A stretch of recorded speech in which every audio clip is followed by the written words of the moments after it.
Hi, my name is Sarah Kraft, and I am doing my application presentation on the source credibility theory. The source credibility theory was discovered by Carl Hovland and Walter Wise while they were studying at Yale. In a nutshell, the theory is that your expertise and your trustworthiness is going to define your credibility.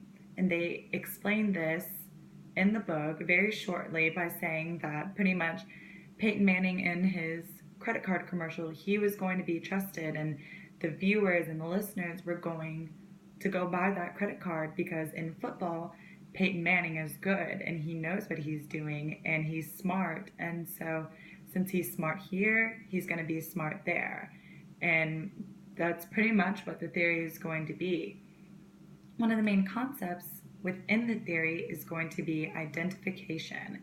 This is very important because this is what I feel happens the most and what matters the most in our everyday life in regards to the source credibility theory. In the book, identification is defined as a perceived role relationship that affects self-image and attitudes based on attractiveness of the role model, and it is sustained if the relationship remains salient.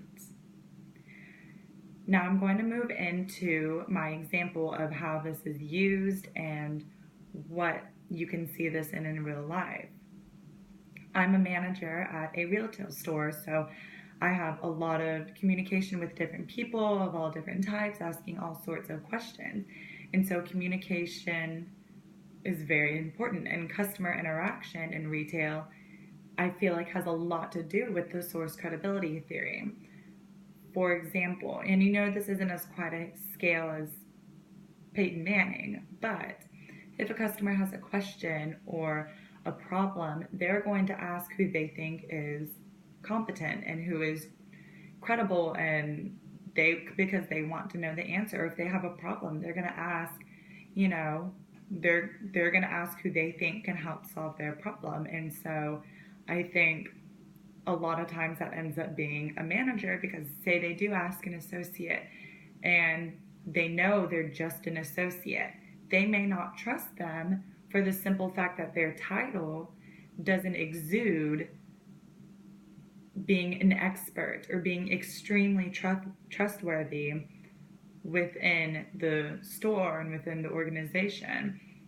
And so if for some reason the answer isn't questioned, or the question isn't answered, or the problem isn't solved, they're just going to ask to speak to a manager. And I feel like that as soon as a manager walks up to them, they're already going to start trusting the manager more than they are the associate, because they know the manager is somewhat of an expert in this field, in this, retail type, and they know that a manager should have their answers. And so I feel like they automatically are drawn to trusting a manager because they feel they're just more credible.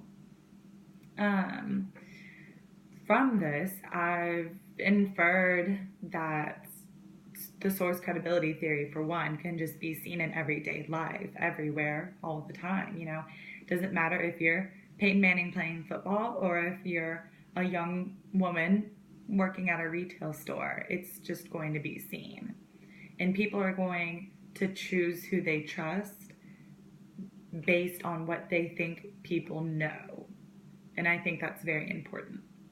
So in conclusion, I think a manager can say anything and a customer is going to trust it, but an associate cannot. And I think that's very important to know when you are speaking to clientele and speaking to customers. And I think source credibility theory relies heavily on identification and who people identify you as and who you identify yourself as. Thank you.